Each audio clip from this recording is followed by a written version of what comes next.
sosial.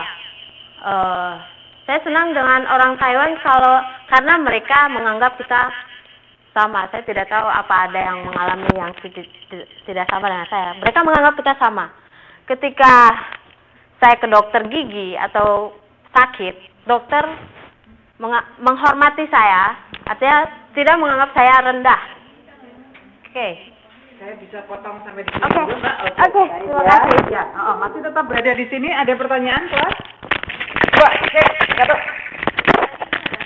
Salah satunya teknologi kan. Ya. Tadi katanya Mbak maunya si baby berarti bayi. Teknologi sama si baby. Sedangkan kalau teknologi itu radikal bebasnya kayak internet tuh, gitu ya. Berbahaya banget bagi kesehatan si bayi. Oke. Bayi aja tapi itu semua orang. Oke. Orang lain tahu kalau merokok itu tidak baik, tapi tetap saja ada yang merokok kan. Oke, di situ titiknya. Teknologi. Bayi memiliki keingintahuan yang sangat besar. Oke. Hubungannya dengan si bayi. Ini yang bisa berjaya itu bayi sama anak tuh beda. Sebentar. Saya bantu. Bikin pertanyaan yang berbau dengan materi. Jangan yang berbau dengan desi lainnya. Jangan terkait dengan rutinitasnya. Jadi kalau misalnya terkait teknologi itu kalau dikaitkan sama teori ya apa ya? Atau misalnya kita kan materinya nanti ada pemberdayaan sama pendelegasian. Seberapa besar Anda diberdayakan di situ? Nah ini dikaitkan. Sehingga kemudian yang tanya itu berarti saya bisa berpikir di sini, sudah baca materi pemberdayaan gitu. Nah, tapi oke deh. Kalau masih ada yang mau dijelaskan, teknologi itu apa sih namanya baby bayi sama anak. Jadi pertanyaannya adalah apakah bayi dan anak berbeda atau seberapa teknologi membantu pekerjaan? Itu menyangkut karena radikal bebas. Kedepannya dari kesehatan, tapi anak itu yang mempunyai pertahanan tubuh yang masuk rumah itu. Jadi pertanyaannya adalah, jadi kenapa kita sebagai rumah itu sumber dari menjaga anak bayi? Kenapa harus menggunakan teknologi? Bagusnya itu gitu. Oke. Di sini saya melihat bahwa keinginan seorang bayi itu sangat besar. Ketika dia mengetahui bahwa saya memiliki komputer, HP ataupun yang lain, alat teknologi yang lain, dia ingin tahu apa sih itu. Akhirnya dia bertanya pada saya dan ingin menggunakan, bayi usia 2 tahun 6 bulan.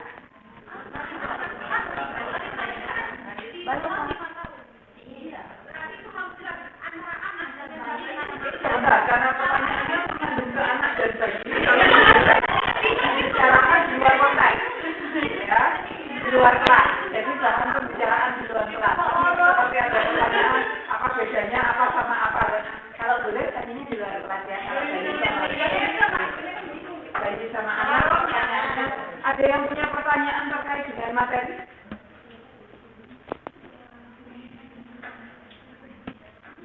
tadi kan ada yang bilang katanya di sekarang saya. Nah, itu biasanya ada apa? Nah, bagaimana cara menerapkan diri dalam lingkungan yang sudah disebutkan tadi?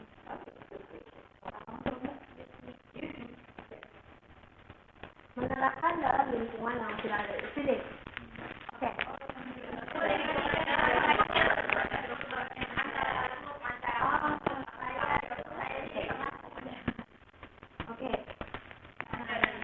Hubungan saya dengan pemerintah.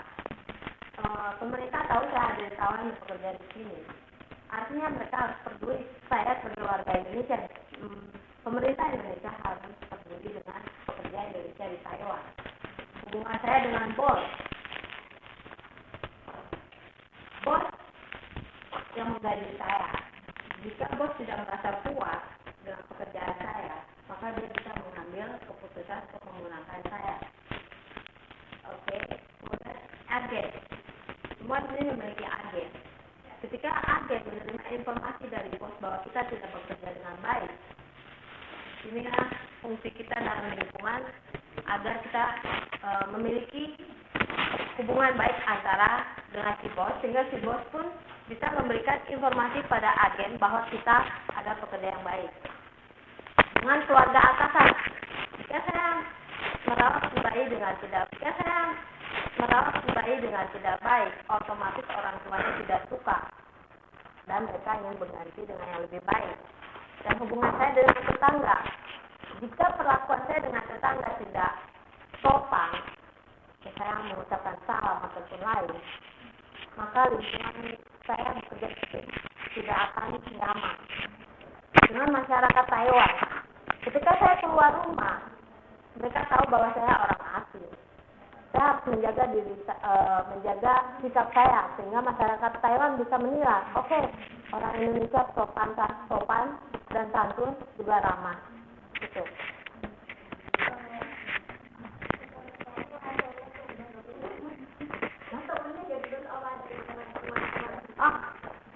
Oke.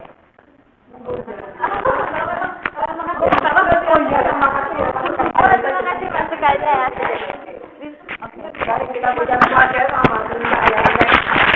Luar biasa, menginspirasi sekali. Oke, teman-teman, luar biasa pertanyaannya. Saya justru punya pertanyaan Mbak Friska, atau pertanyaan ke kelas saja deh. Menurut teman-teman, apakah didelegasikan atau diberdayakan? Diberdayakan. Kenapa diberdayakan? Kenapa tidak didelegasikan?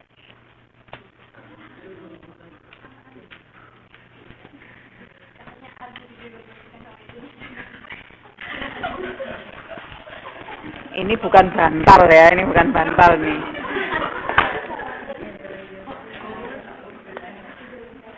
Kenapa diberdayakan, bukan didelegasikan?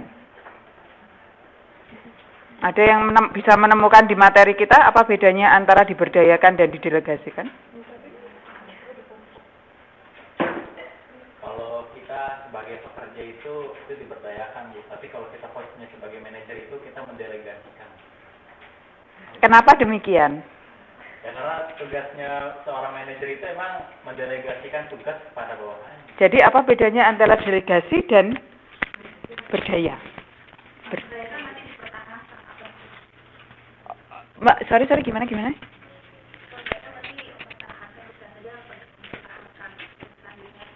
Itu diberdayakan apa didelegasikan? Kalau didelegasikan?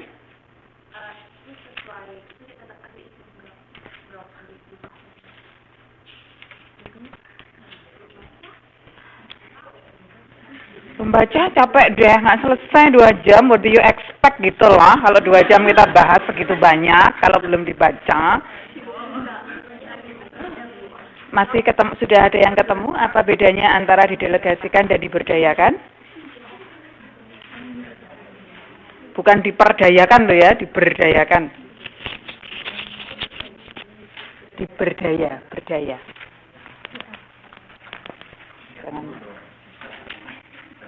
Saya juga nggak hafal halamannya, saya juga harus cek dulu.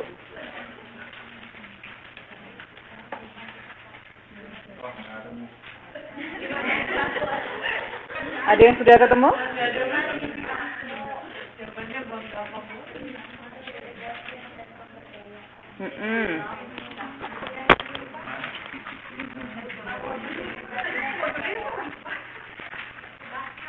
Ada yang sudah ketemu? Bisa dibagi? Hah? Iya, 5.2 terus?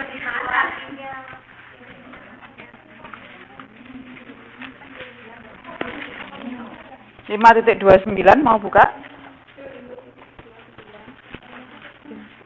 Ini yang jadi mahasiswa saya apa Anda sih kok lu hafal tutornya daripada betul. 5.2 terus buntutnya 9 ya, 5.29. Di paragraf pertama itu ada informasi apa bedanya antara diberdayakan dan didelegasikan.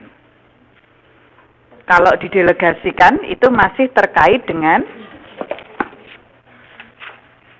halaman selanjutnya 5.30. Kalau didelegasikan itu masih terkait dengan position based power. Ya. Kalau diberdayakan terkait dengan performance based power atau juga terkait dengan trust based relationship. Bingung Bu bahasa Inggrisnya? Bahasa Indonesia aja, yo gitu. Google Translate, ding ding ding ding, Mbah Google.